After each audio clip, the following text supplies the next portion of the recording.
Okay, thank you very much. So I'm going to tell you about some of the new things we've been doing with QuickCheck recently. But I guess I should start by explaining what QuickCheck is. I'm sure many of you know it, but some of you probably don't.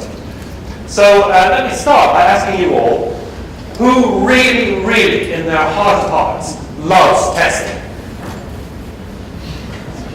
Oh,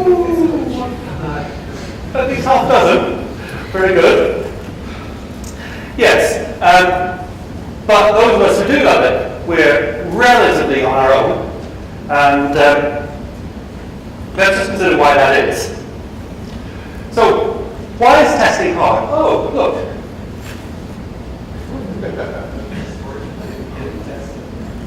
Yeah, okay, well, projectors are laws themselves, aren't they?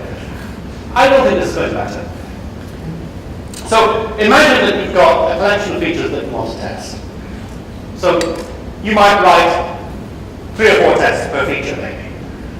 And that's okay. That's order n work. So, perfectly fine. But we all know, unfortunately, that if you just test features in isolation, you won't find all of your bugs. Because some bugs will only appear when you use 2 features together. So suppose we were to write tests for all pairs of features. Well, that's not so good. Because now if we have n features, we're going to have a quadratic amount of work to do. Doesn't sound so great. And we all know that even if you were to test all pairs of features together, you wouldn't find all of the bugs. Because some bugs only appear when you do 3 things. So, are we going to write tests for all triples of features? No, that's a cubic amount of work, and it doesn't stop there. So this is the problem with testing. You can't test everything when you do something. So what's the solution? It's simple. Don't write tests. Generate them. Because if we generate them, we can generate a much wider variety of tests than you could reasonably write by hand. And QuickCheck is a tool for doing just that. It's something that Phil Klassen and I came up with 15 years ago for the first time. It's a random testing tool, and since 2006, then I've also been working with a company that markets an airline version, and that's the version that I'm going to show today. So, since 2006, we've put in many, many extensions to make QuickCheck more useful for testing the kinds of software that we encountered in industry. And we found all kinds of big bugs for a variety of customers. I'm going to show you a simple example of using QuickCheck. So I'm going to test the data structure. Data structure of ordered binary trees. So this is Erlang code, and a tree will be either a leaf or a node with a left subtree, a value, and a right subtree. So here on this slide, you can see 2 functions that I'm going to implement over trees. ToList converts a tree into the list of elements that it contains. So a leaf contains no elements, a node contains the elements in the left subtree, the elements at the node, and the elements in the right subtree. And the member function tests whether or not a value can be found in the tree. So if the tree is a leaf, then the value is not found there. Otherwise, we can take advantage of the order property of the tree, and we compare the value we're looking for to the value in the node, and then recursively search either the left or the right subtree. So we're all familiar with this kind of thing. How do we test the member function? Well, here's a property, a QuickCheck property for testing that function, which I think captures very nicely how it's supposed to behave.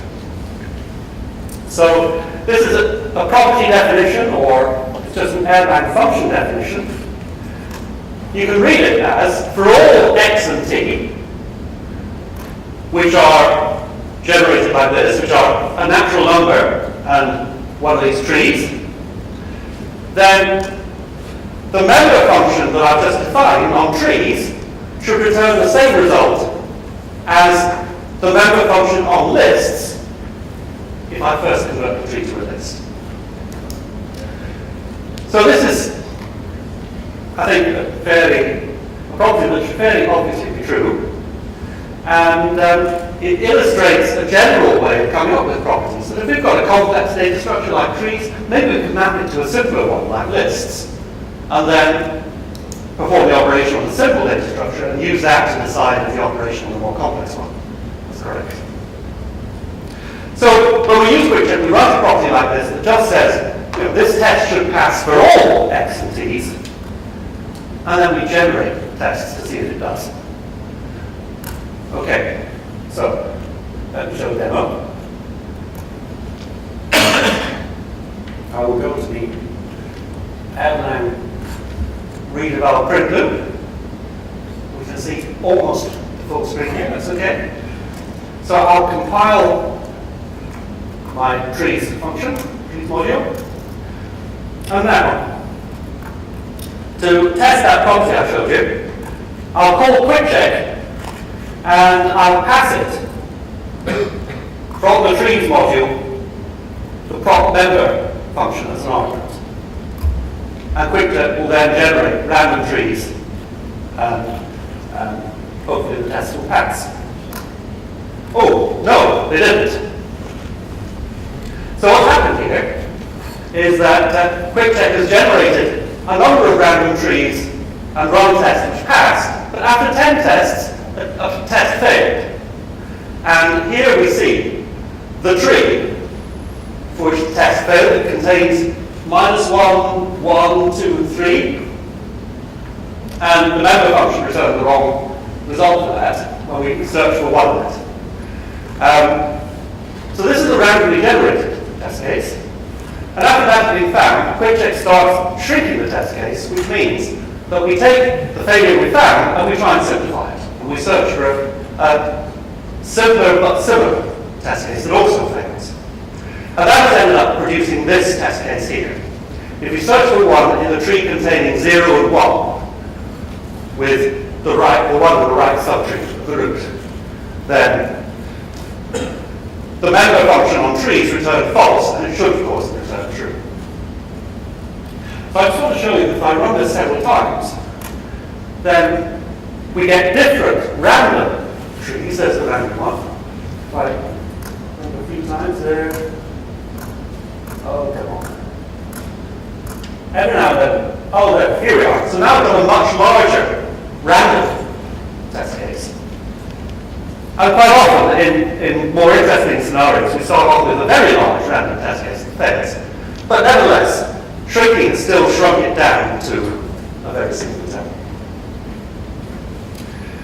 So, the point here is that shrinking produces small examples which are easy to debug. So let me debug my code now. It's actually not hard to debug. What I'm going to do is copy trees fixed over trees.o. If only all bugs were so simple. And now if I recompile that, then we see that all the tests pass. And QuickCheck prints a dot every time the test passes. I could run many more tests now, and sure enough, it looks as though that property is now true. So, what do we see?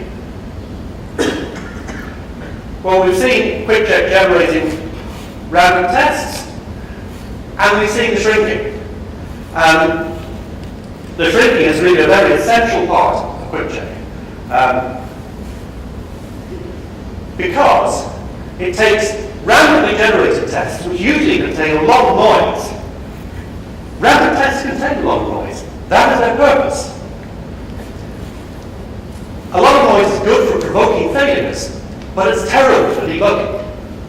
So you can make software fail with random testing, but you don't want to debug the failures you get that way.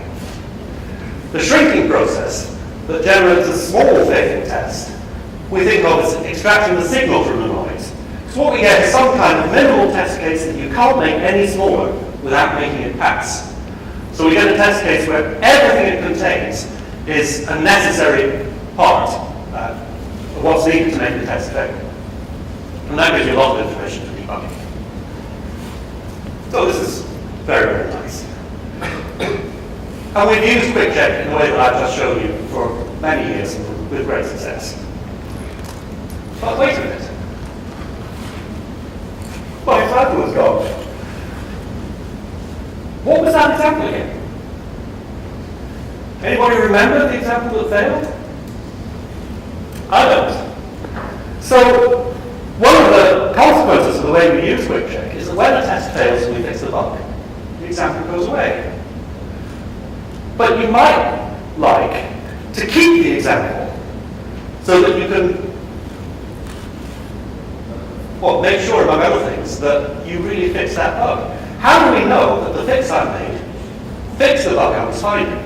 Well, in this case, it's very, very likely that it did. But it might be, if my bug appears less frequently, that I rerun my tests after I've changed the program, and they just pass by good luck or bad luck. I might not fix the actual bug unless I save the test case that failed and check that very test case again. And you might well want to preserve the examples that have failed and build up a regression test suite. What's more, one of the things that can be a little discouraging about using QuickCheck is that you fix a bug and you run the test again, and what's going to happen is that QuickCheck gives you another failing case. So, of course, that's what you want. Once you fix one bug, you want to find the next one. But on the other hand, it denies you the opportunity to see that you're making progress, because you just go from failure to failure to failure. So, there's a variety of reasons why you might want to keep those failing examples and not just throw them away. Now, of course, I could do so manually. We have often copied and pasted interesting test cases or test cases that are hard to find and put them into the file so that they turn into unit tests that just test the property in a particular case. But must I really do that kind of thing manually? Well, one of the things that we have been working with recently is a kind of continuous integration tool based on QuickCheck. So let me show you that. And now,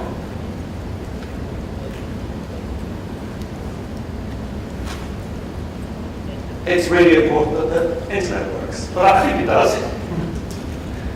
So QuickCheck CI is something which anyone can use. And it tests projects on GitHub. So you get a whole lot of explanations to begin with. But what you have to do is give the GitHub URL. So let me give it the URL of my trees repo.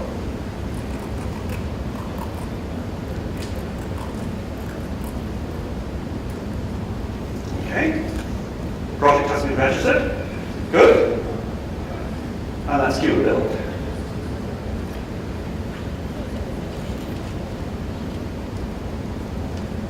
There we are.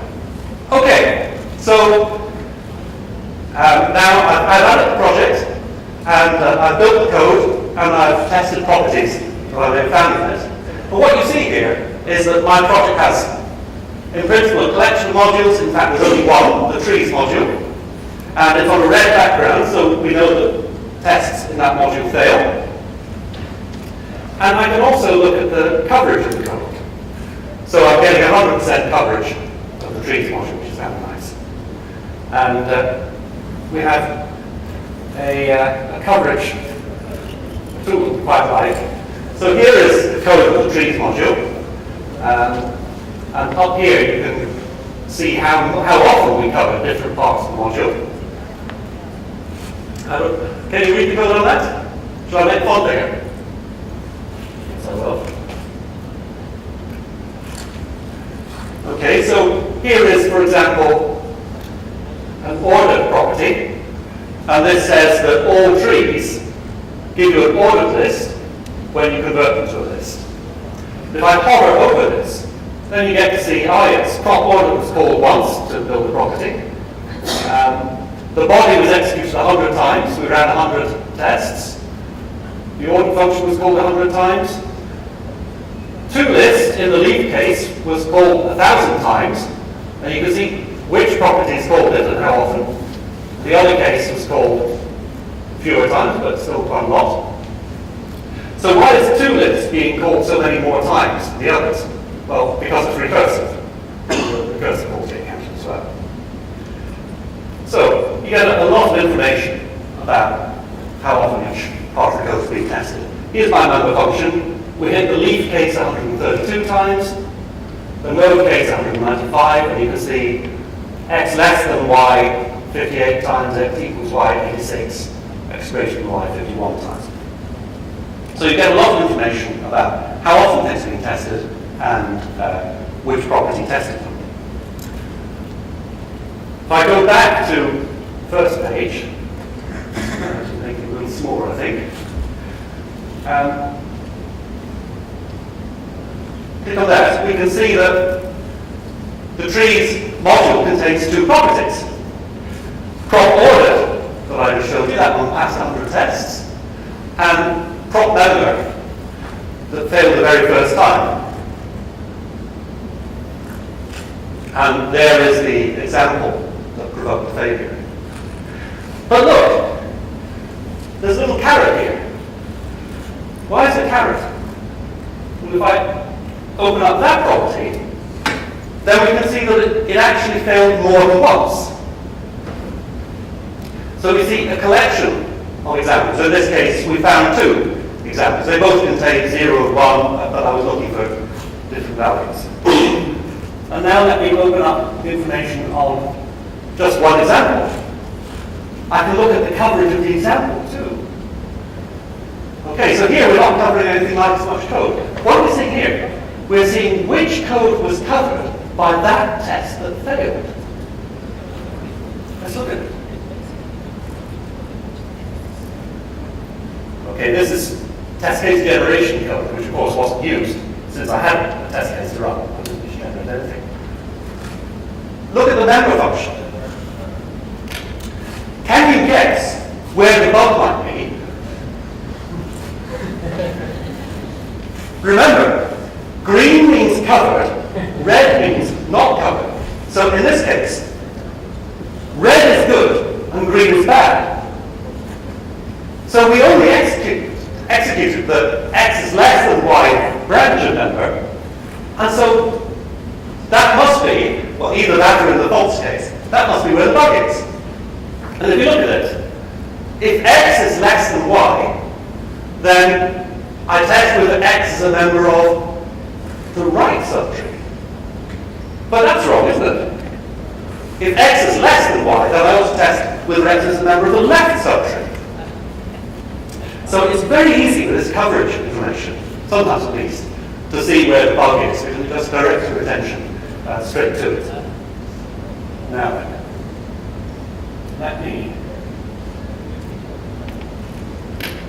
Here we are. This is the code. So we were just looking at this on QuickCheck CI. And let me correct. Yes, I'll do it. Buffer. Let me correct that so that we look at the left subtree. Yes, save it anyway. Okay. And now I'm going to have to push this to Git. So Git connect -a foo. Git push. And I'm not a very experienced Git user, so I haven't figured out how to avoid typing my darn password every single time. Sorry about that. But no help for it. Okay. So now, let me go back to QuickCheck.com. I've just pushed a new version of the code, so I'll queue a new build.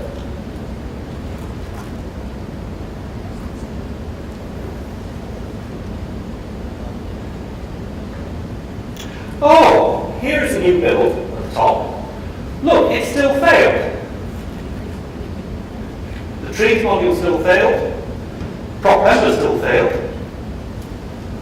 But look, that first test, which is what I've looked at, it now passes. I've made progress. Isn't that great? And now, that test and these other ones are going to be run every time I queue a new build, unless I deactivate them, which I occasionally might want to do.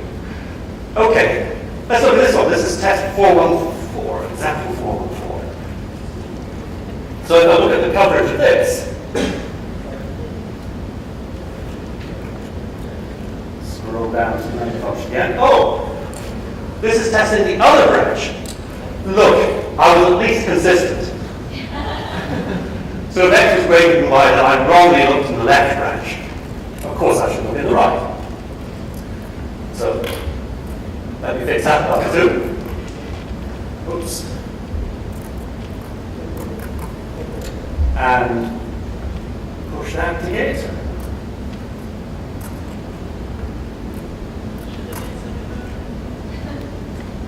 No. No, because there's an end afterwards. No semicolon before end.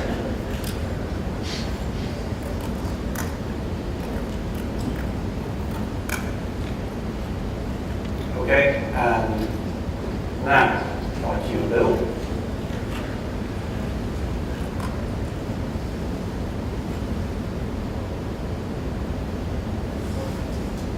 Ah, a green dot. There we are. So now my module is green. All the properties pass. If I look at the properties, and look at prop memory again, then you can see all of the examples of turn green. So that's what QuickCheck CI does. It's very nice.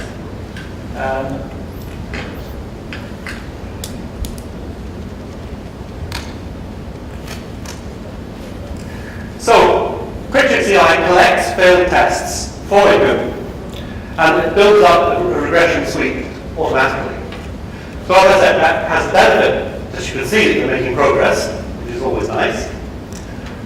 But also, if a test case was very hard to find, and we had to run a lot of tests to find it, then it's going to be saved and rerun automatically so that we don't lose those difficult tests. And we get what we think is a much nicer coverage tool than the one that usually comes with Erlang. And lets you see at a glance for each example which code was tested.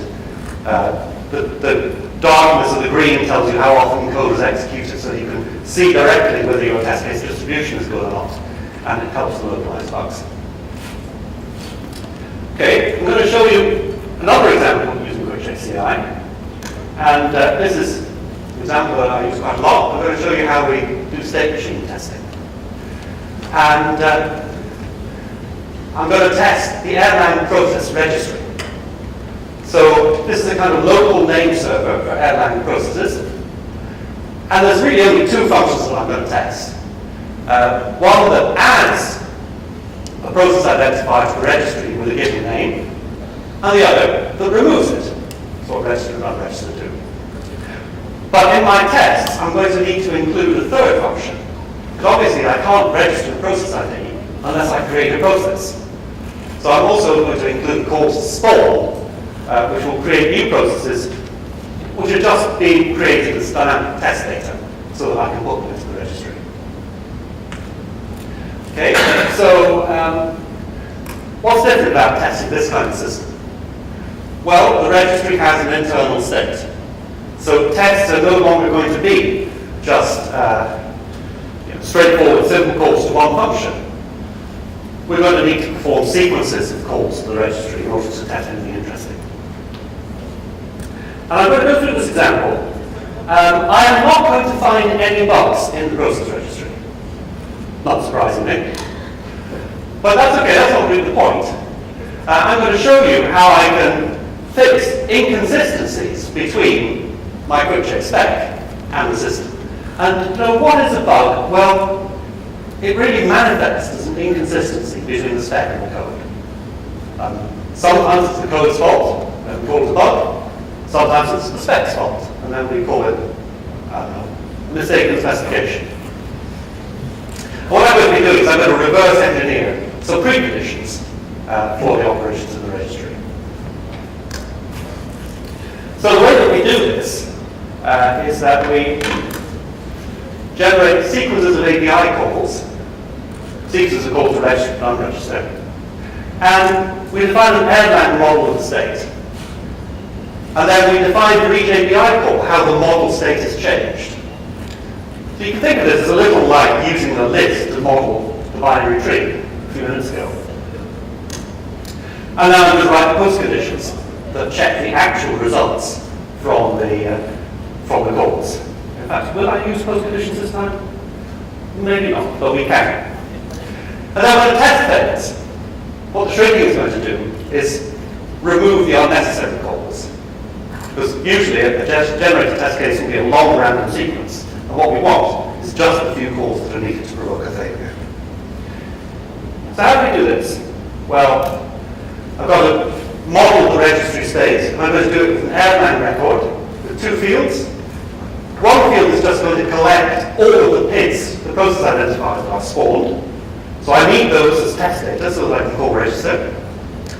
And the other field is going to record what should be in the registry. And I'm just going to use a list of pairs of names and PIDs so that I can track what I think the registry ought to contain. Okay, so the PIDs field is going to be added to by spawn. The regs field in the model is going to be added to by register, and it's going to be deleted from by unregister. So the way that we write QuickCheck specification to this kind of code is just by a collection of usually very small functions. Here is the specification of register. So each of these functions starts with register, and QuickCheck gathers up these functions and knows that they form the specification of register because of the function names. So the first one is a precondition. And what this is saying is, S is my model state, S hash state.pids is how you extract a field from a record in Erlang. Nobody's proud of the syntax, but you know what it means. So we just say, you can't do register unless there are some PIDs. Makes sense. This specifies how we want to generate random arguments for calls to register. And it says to generate calls to register, generate two arguments, a random name, and a random element of the list of PIDs in the model.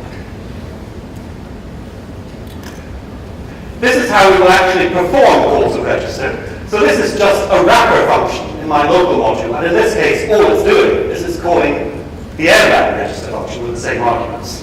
This is a very trivial wrapper function. You might think it's unnecessary. We usually put them there, though, because often a wrapper function needs to do something. And finally, down here, this function specifies the state transition when we call register. So how do we get the next model state after a call to register with a particular name and PID? Well, we just return a new copy of the model state in which we add the new name and PID as a pair to the end, of the list of regs. Yeah, okay. I'll remember that. Okay, so I have a GitHub repo that has this code in, and I have actually built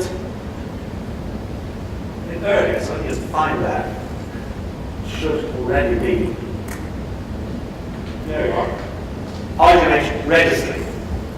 As you can see, some tests have failed. So let's have a look at this. If I open up the registry module, then prop registry failed. And I've got a collection of examples. Let's look at the first one. Okay. Let's scroll over so you can actually see it. Can you see what happened here? There's only one call in the test case.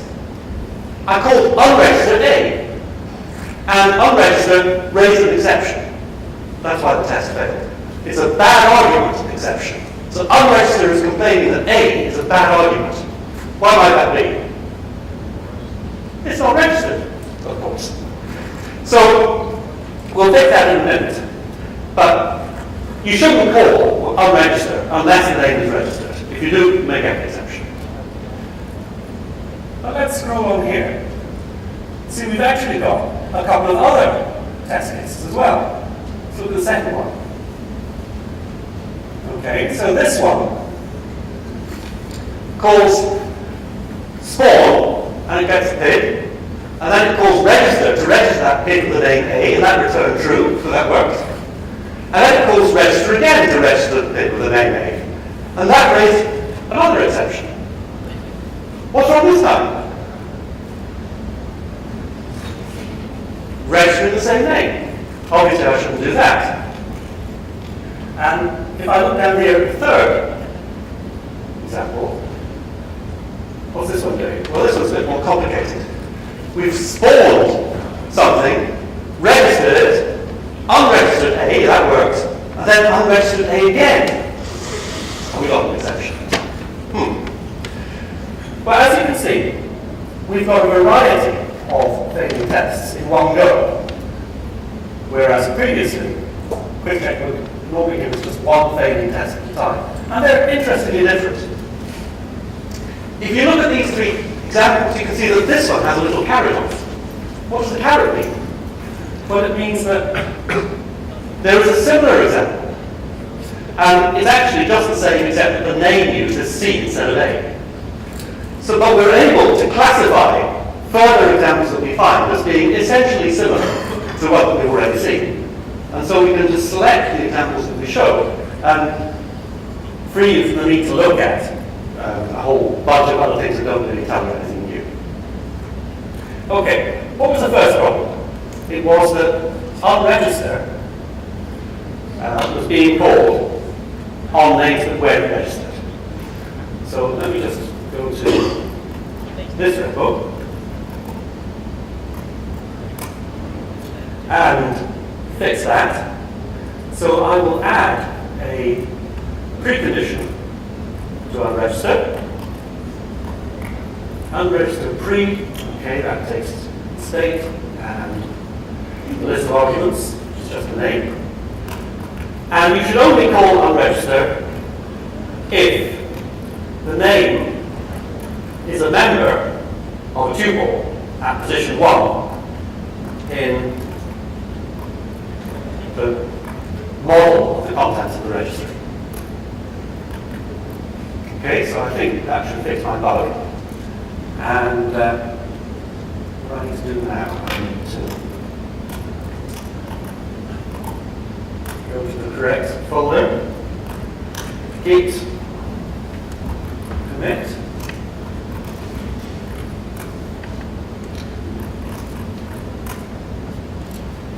RGMH, secret password.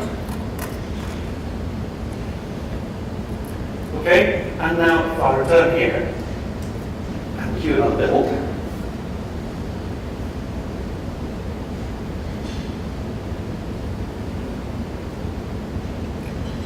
come on. Okay, here's the new build. So the property failed, but that test succeeded. Let me fix second thing. So I shouldn't have called register when the name was already registered. So that's kind of opposite of the precondition I just wrote for unregistered. Register pre s name and pid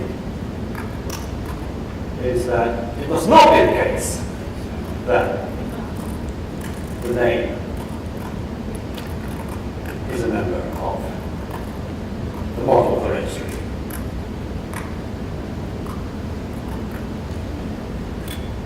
Okay. Commit, push,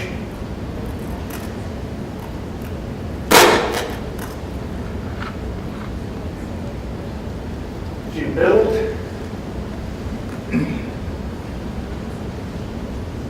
So now we expect the second bug to be fixed.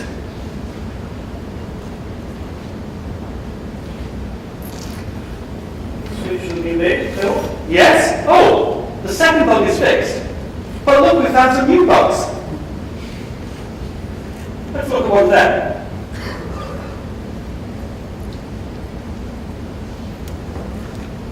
here. Okay, I can't make motion spot. Okay, so here, I spawned a new pid, I registered it with the name A, it returned true, and then I could register again. I registered the pid again, but with the name B. It's not the same name, so that should work, right? No, not now then. You mustn't re-register the same pid with different names either. So, I can now go on and refine that precondition to say that too, and so on. However, I think I will, rather than go through and fix all of those bugs, let me return to my slides. Okay, so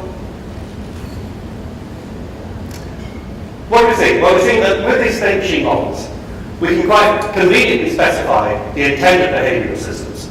We find this state transition, precondition, and postconditions that I haven't shown you, but we can also write those. Very convenient way to write specifications.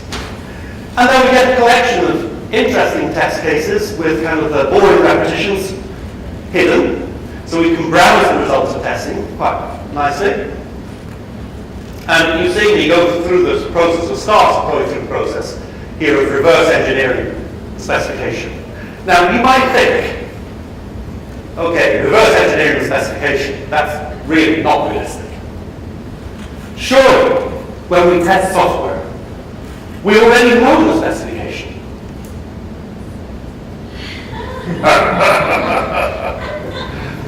Yes, well, if you believe that, dream on. So we found that when we use QuickCheck in practice, then we never know the specification at the beginning. We may know roughly what the specification is supposed to be. Hopefully we do. But the information you get, the documentation is always wrong. The specifications are always incomplete. And so we always have to go through this process of guessing what the specification is. We write a QuickCheck model, that defines it precisely, and we get an inconsistency. And then we have to ask, is this really a bug in the software? That's a good case. Or is it just that the specification we have wasn't right, and we have to, we made some progress in reverse engineering what it should really be. And in practice, if I think of the problems that we find, it's about half of each actually. So there are typically as many bugs in the specifications as there are in the code, which is kind of no wonder because specifications normally haven't been tested. Why should they be right? So, I'll show you a very tiny example. I want to tell you a little bit about a large project that we've been doing at Quviq over the last few years. We've been doing work for, now this slide would really be much better if you could see the top. We've been doing some work for Volvo cars, and that has involved testing the so-called avatar basic software. So there's a lot of software in cars, there are a lot of processors in cars. There's 50 to 100 processors in each car nowadays.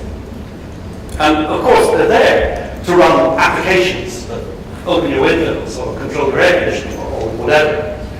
But as well as the applications, every processor also has some basic software, which is things like might include an Ethernet stack, the CAN bus stack. The CAN bus is used for communication with the car a lot. So it's kind of OS level or middleware services that are used on every processor in the car. And the idea is that these components should work in the same way on every processor. Obviously, if you have incompatible CAN bus stacks on two different processors, you're going to have trouble when you put the car together. So you would think then that the car industry would get together and produce one open source implementation of the basic software. That makes sense, wouldn't it? So is that what they've done? No. Instead, there are many competing suppliers of this stuff, and one car will contain software from many different suppliers, but there is a standard to guarantee that they all behave the same way.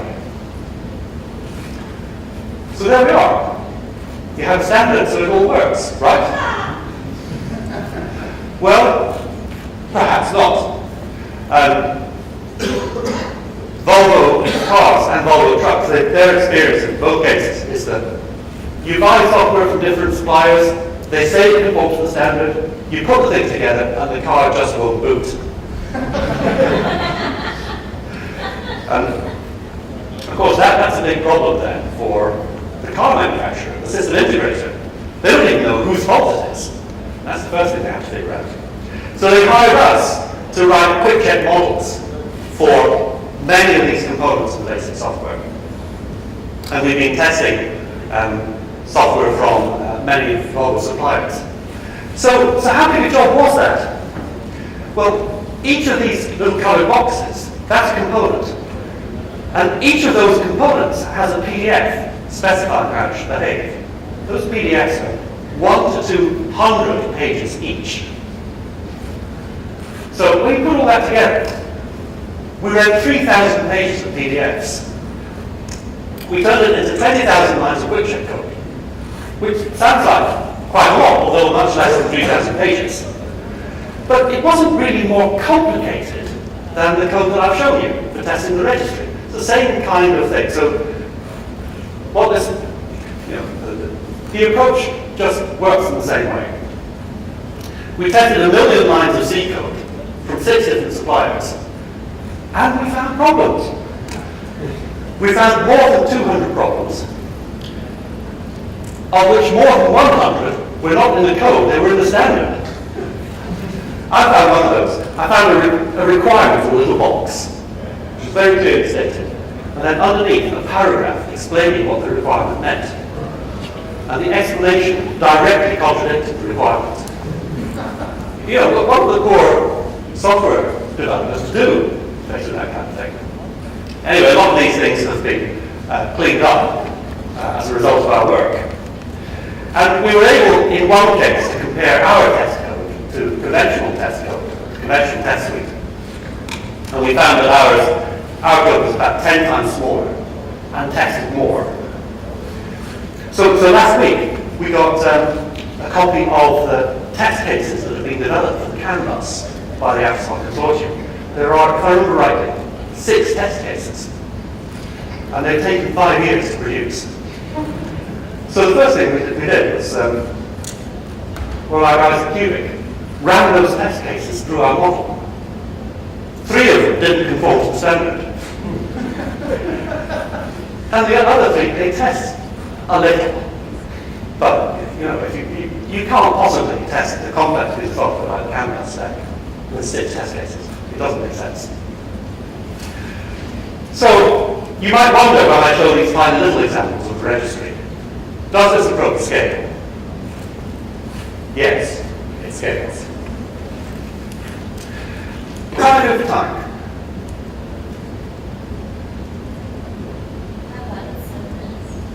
Okay.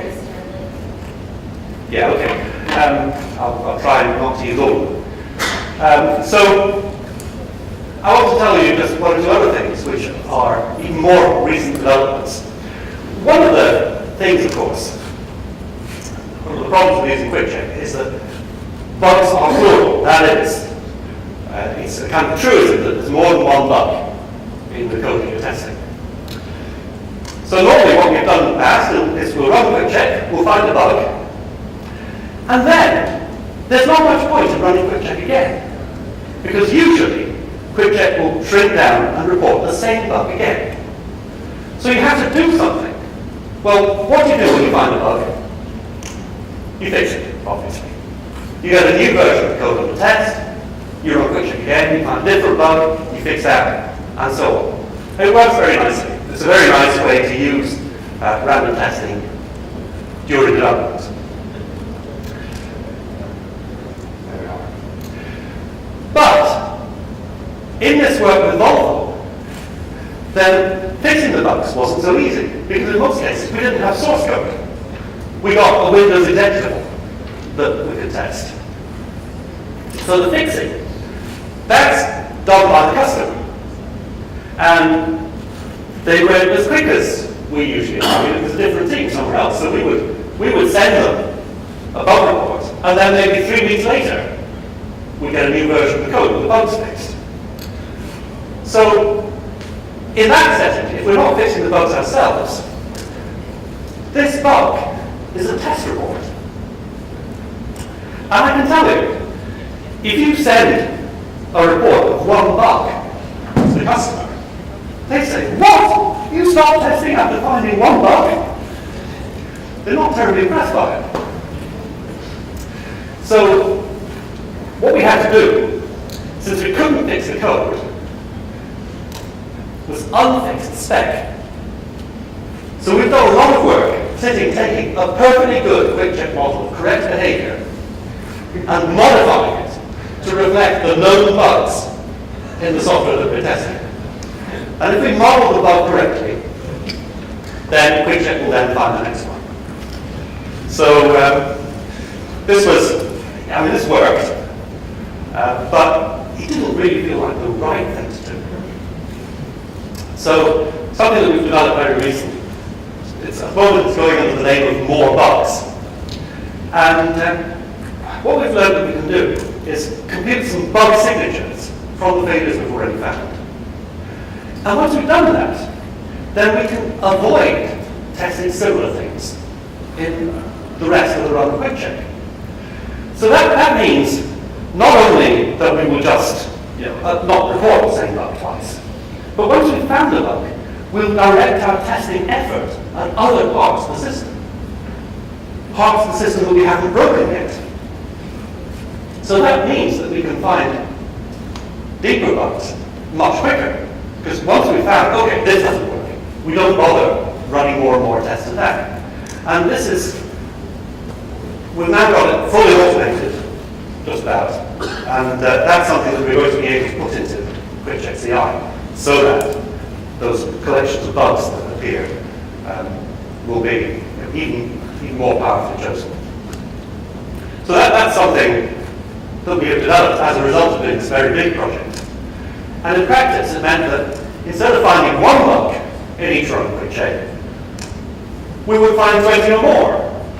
And instead of spending a week unfixing the specification, writing the test report, it now only takes us a few hours. That's return on investment. So, would you like to play with it? If so, the best thing to do is to go to this URL. It's on GitHub. Hans SV, Hans Svensson. There's something called example proj, and that is a very simple project that just demonstrates some of the features of QuickCheck and QuickCheck CI. Or you could clone one of my repos, KVEQC, which is a simple key value store, and it contains both some very simple bugs, so you can try out what it's like to find very simple bugs this way, and it contains a not so simple bug. It'll be quite interesting to see if you can find that. So if you want some QuickCheck-driven debugging fun, then that's a good thing to look at. If you go to Hans Svensson's GitHub repo, then down the bottom, it says QuickCheck passed. And if you click on that, then it brings you to QuickCheck CI. Okay. Well, that's it. That's what we've been working on lately. QuickCheck in the cloud. And up.